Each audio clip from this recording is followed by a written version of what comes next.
Bien, nuestro primer invitado, Fernando Tuesta Soldevilla, quien ha sido jefe de la OMPE, politólogo, profesor de la Pontificia Universidad Católica del Perú, quien nos ayuda a analizar los resultados de estas elecciones regionales y municipales. Señor Tuesta, muy buenos días.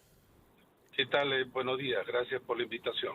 El proceso no se ha acabado, es decir, y no me refiero al conteo en sí, sino porque este conteo ya nos está dando las pistas de que hay gobiernos regionales que van a tener que disputarse en segunda vuelta.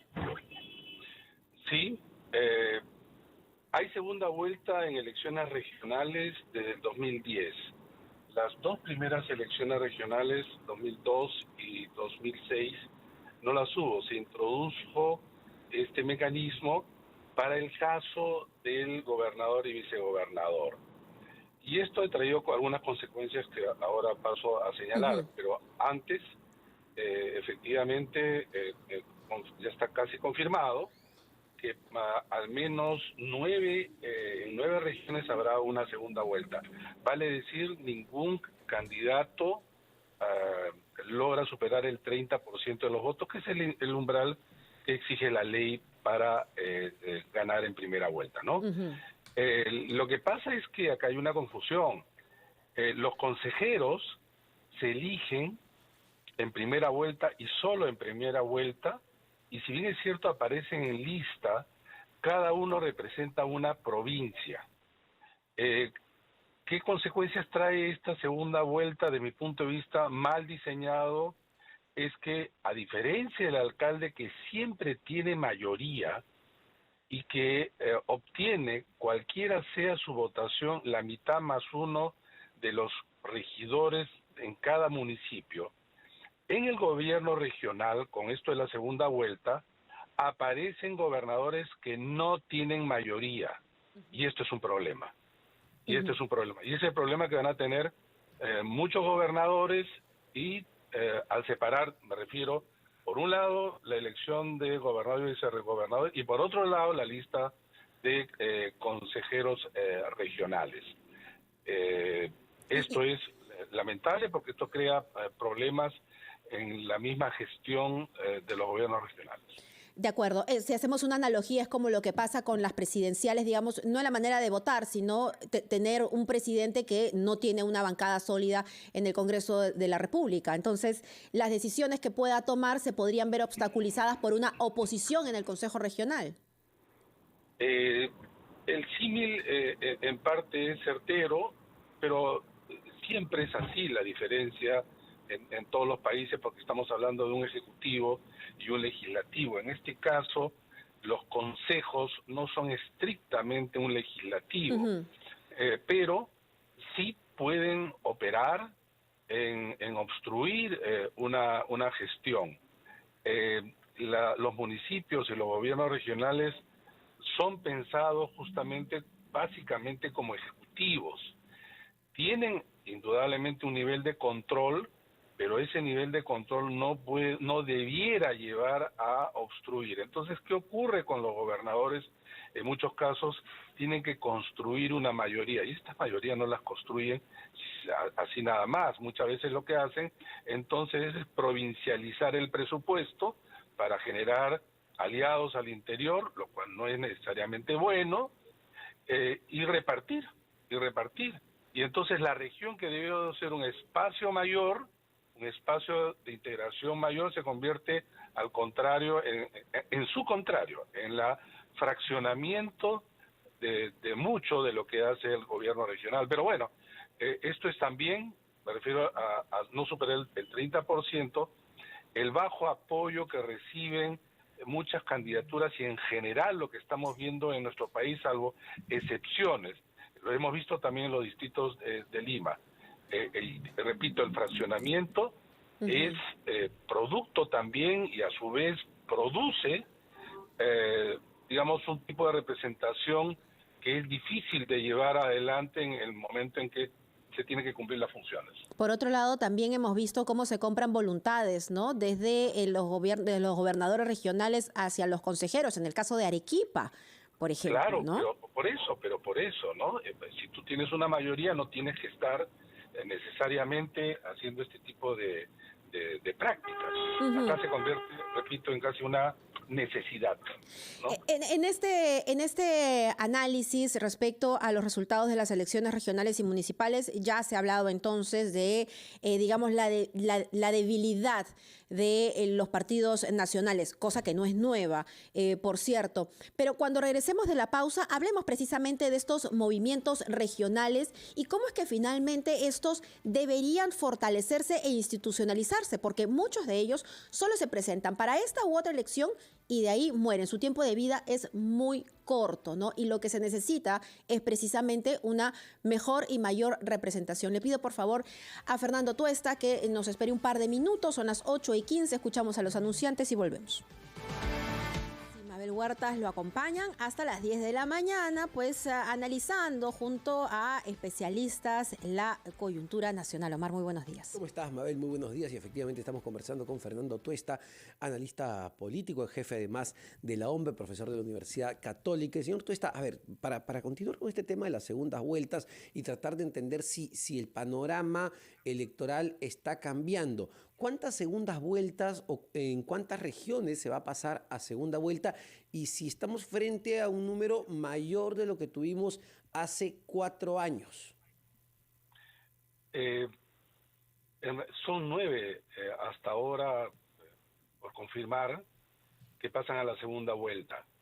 El número, desde el 2010, en estas 4 elecciones, ha variado, no mucho, sin embargo, entre 9 y 14 han habido segundas vueltas. En esta ocasión, sin embargo, hay algunos casos que no pasan a la segunda vuelta, pero con las justas han superado el umbral mínimo, que es el 30%. Uh-huh. Uh-huh. Ahora, yo le había dejado una pregunta antes de ir a la pausa sobre cómo institucionalizar estos movimientos regionales, porque finalmente está claro que los partidos nacionales no tienen esta llegada, ¿no? Pero estos movimientos regionales, muchos de ellos también surgen momentáneamente, ¿no? Y ahí precisamente lo que se pone en riesgo es la representación. En principio, ¿por qué fallan los partidos nacionales en regiones y cómo deberíamos institucionalizar o darle fortalezas a esos movimientos regionales? Bueno, es una pregunta bastante compleja, Mabel, pero sí te puedo decir que en la Comisión de Alto Nivel para la Reforma Política incorporamos algunas modificaciones que podían ayudar justamente en ese sentido. El fracaso de los partidos nacionales tiene que ver con la desafección a la política, su desempeño, pero esto no es nuevo, estamos como 3 décadas en lo mismo y que se ha pronunciado.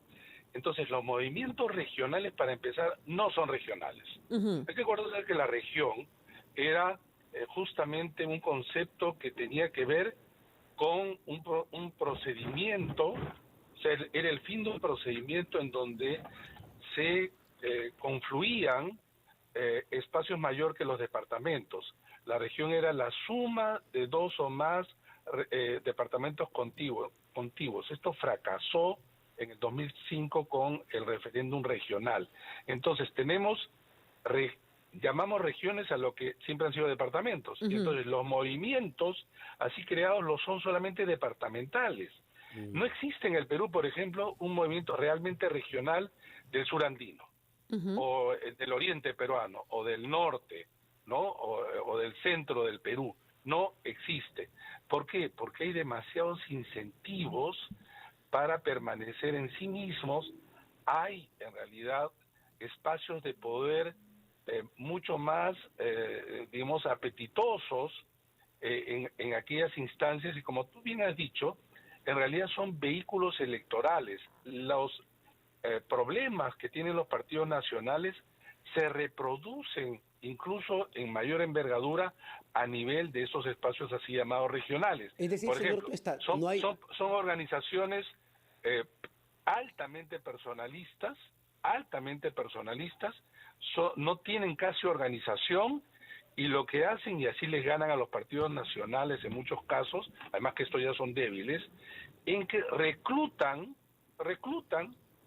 porque el jefe, el dueño de este movimiento, tiene la inscripción, la guarda en la gaveta y espera 4 años y luego recluta candidatos a quien solamente le exige ponerse la camiseta y de esa manera todos ganan, ¿no? Y entonces, pero pasan los 4 años y vuelven a sumergirse se suspenden en el tiempo, pero tienen la inscripción.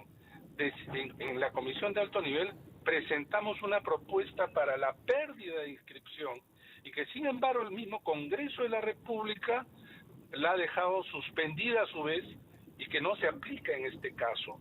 Entonces, allí donde hay factores que permiten, incentivan este tipo de movimientos, evidentemente los aventureros, los que están fuera de la política ingresan porque ahora se ha convertido en un espacio donde se puede no solamente ganar votos, entonces vamos a reproducir más de lo mismo, que es lo que realmente con las mismas reglas y la misma oferta estamos viendo con estos resultados de elecciones regionales y municipales. Pero es decir, señor Tuesta, el incentivo para estos líderes políticos de movimientos regionales es permanecer los 4 años si es que ganaron la región y luego suspender la posición del partido porque no pueden reelegirse y esperar otros 4 años.